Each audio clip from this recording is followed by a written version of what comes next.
Ever since Larian released patch 8, Shadowblade has probably become the singular strongest thing in Baldur's Gate 3. Today I'm going to show you a Ranger Sorcerer hybrid that maximizes the potential of Shadowblade by turning it into an AOE.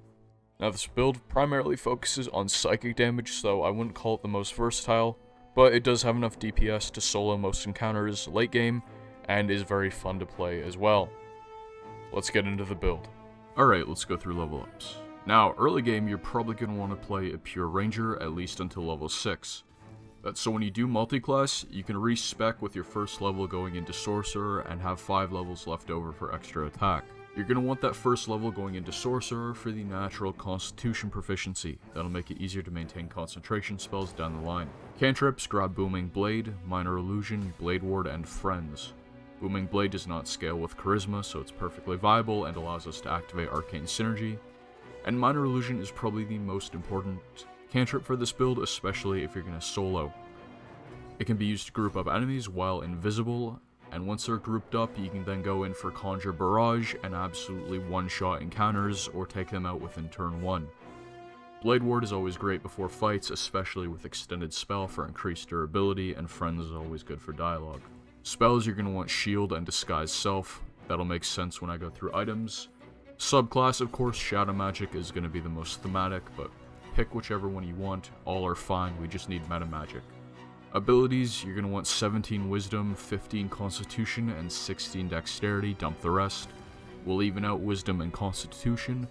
Constitution is slightly less important than Dexterity, so make sure you have even Dexterity for better attack rolls at the start of the game. But yeah, the other stats are not important. We can drink Strength Elixirs if we want better attack rolls and higher damage as well. Level 2 will multi-class into Ranger. Favorite enemy and Natural Explorer don't particularly matter, but I'm going to grab Fire Resistance since it's such a common damage type. Level 3 we get 2 more spells and our fighting style. Going to grab Hunter's Mark and Longstrider. Now for the fighting style, 2 of these are good options, that being Dueling and 2-weapon fighting.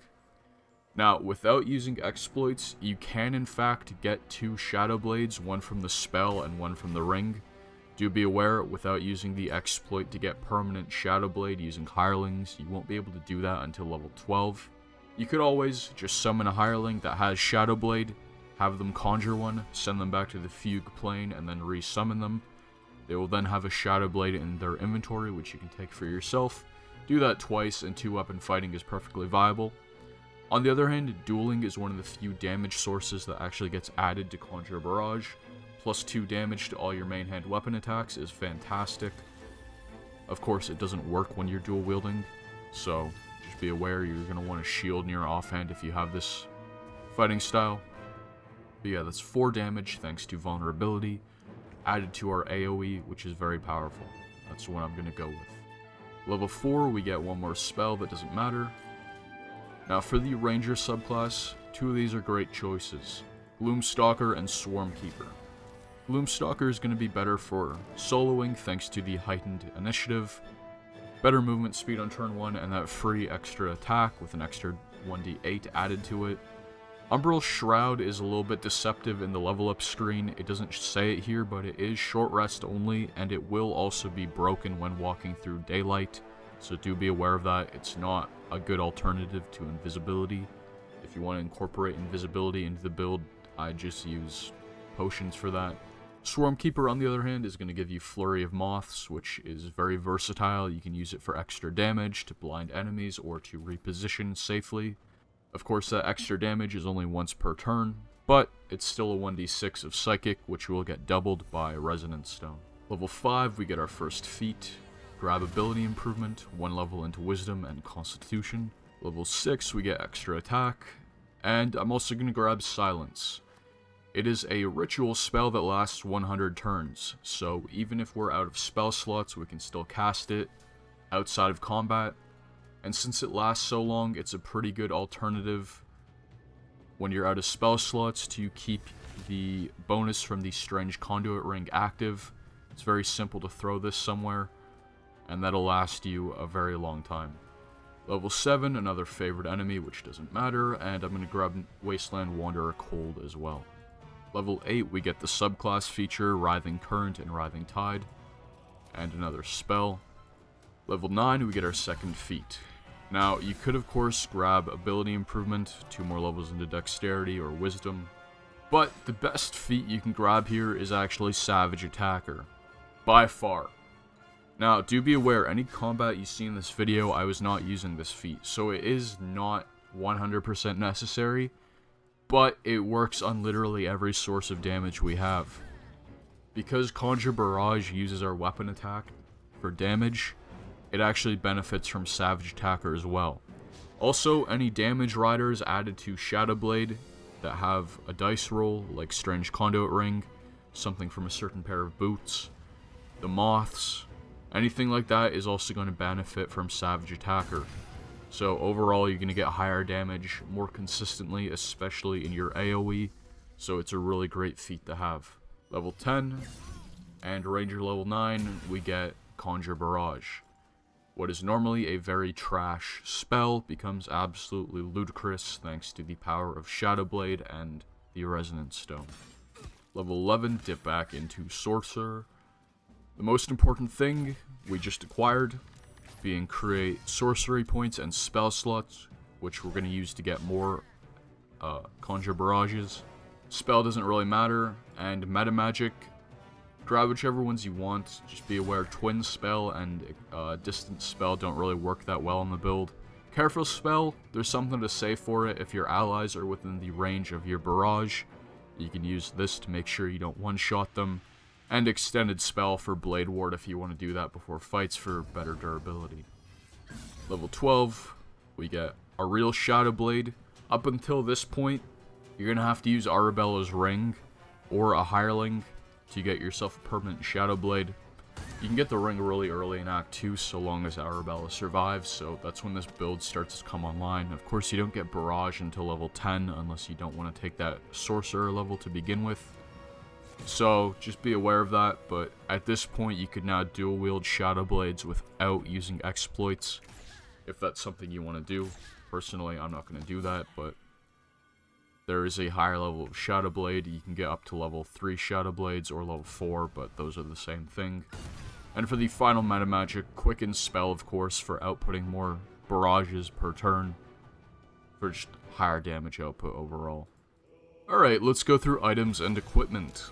Now, if you want this build to reach full potential, you're going to want some consumables as well. Those include Elixirs of Cloud Giant Strength, Potions of Flying, Potions of Invisibility, Potions of Angelic Reprieve, Potions of Speed, and Terazul. Now, you certainly don't need all of these items, nor do you need them all the time, but they do add something quite potent. Conjure Barrage unfortunately benefits from very few damage riders. The ones that do help it out include the Legacy of Masters, Dueling, Strange Conduit, and of course, our actual proficiency bonus. So for the small price of one Cloud Giant Elixir, that'll set your proficiency bonus to +8, which turns into 16 damage, and that does in fact get added to the AoE. Very, very powerful. Potions of Flying I'll cover when I go through equipment. Potions of Invisibility, especially if you're trying to solo with this build, these are invaluable. Surprise rounds, or just the ability to group up enemies while invisible thanks to Minor Illusion, is going to allow you to one-shot encounters or wipe them all out within turn 1. The benefit of using these cannot be understated. They're just really, really good and really convenient, so I'd recommend having a stockpile of these. Potions of Angelic Reprieve. Very easy to get in Act 2 at Moonrise from Lantarv, and these equal more sorcery points, which in turn equals more spell slots. Barrage, for some reason, cannot be upcast to level 4. What that means is we're going to need to manufacture more level 3 spell slots if we want access to more barrages per long rest. We get 3 normally from our spell slots, and then we have 10 sorcery points worth of level 1 and 2 spell slots. Simply burn those into sorcery points and then convert them back into 2 level 3 spell slots. You can then drink a potion of Angelic Reprieve to restore them, and then rinse and repeat as many times as you want, getting 2 barrages per. They're also good for just having extra sorcery points on hand for using Quickened Spell. Potions of Speed and Terazul. These are both items that grant you access to extra actions.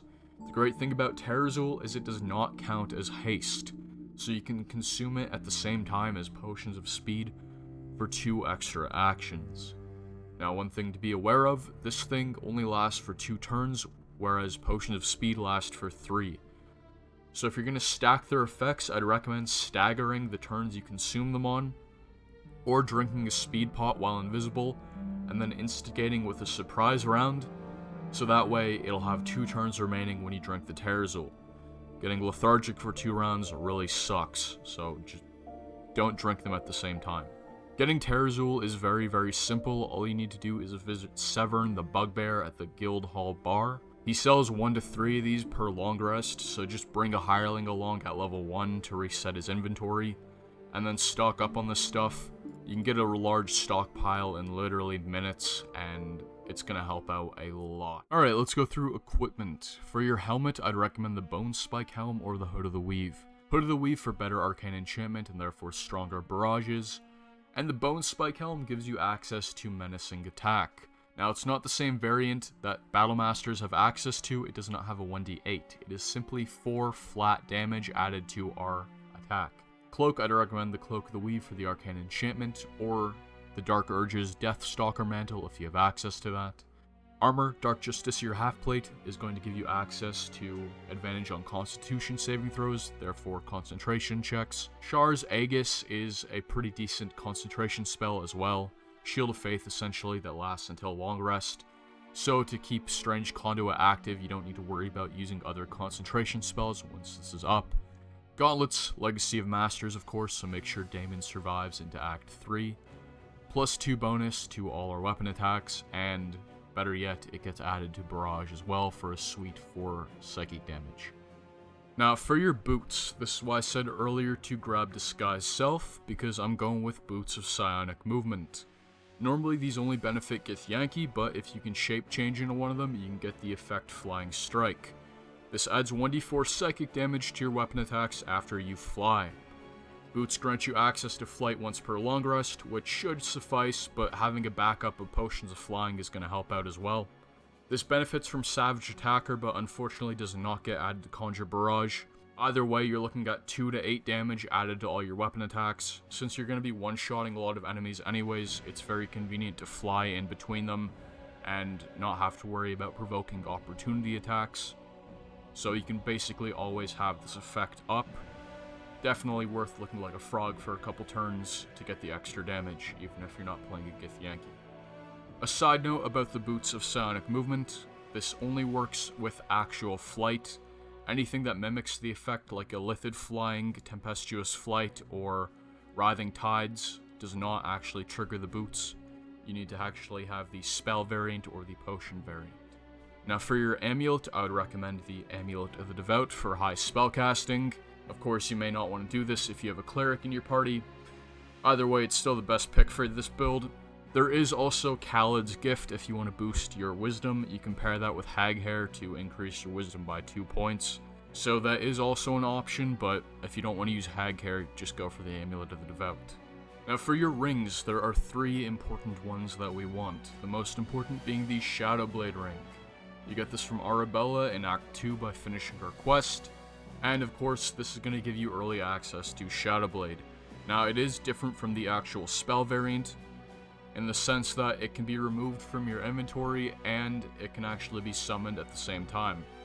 That's how you do wield Shadowblades without exploits. Of course, this item becomes redundant if you want to summon a max level Shadowblade permanently with the Hireling. Either way, still a very good item to have, and you can take it off after you summon the Shadowblade. What we're going to put on it instead is the Strange Conduit ring. 1d4 psychic damage while concentrating to all weapon attacks, including Conjure Barrage. Very potent on this build. Second ring slot, I'm going with the Ring of Arcane Synergy, very easy to activate with Booming Blade, and that will add 4 to 5 damage to our weapon attacks, and then double it, so very potent. Unfortunately, it does not get added to Conjure Barrage. For the bow slot, I'm going with the Hellrider Longbow for better initiative. You don't really need this, of course, if you're playing a Gloomstalker, but it is going to help out with instigating fights.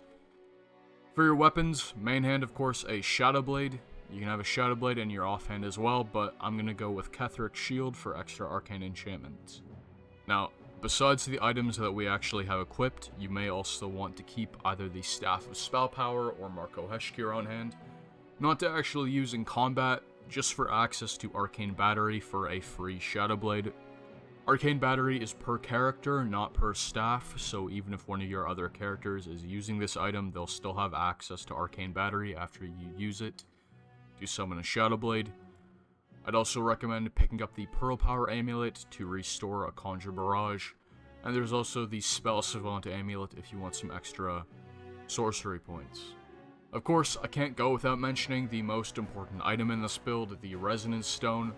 Shadowblade really isn't that potent without it, since this will double all of our damage in a 9 meter radius, and that covers equipment. Anyways, that's all I've got for you. If you have any questions, feel free to comment down below. Thanks for watching.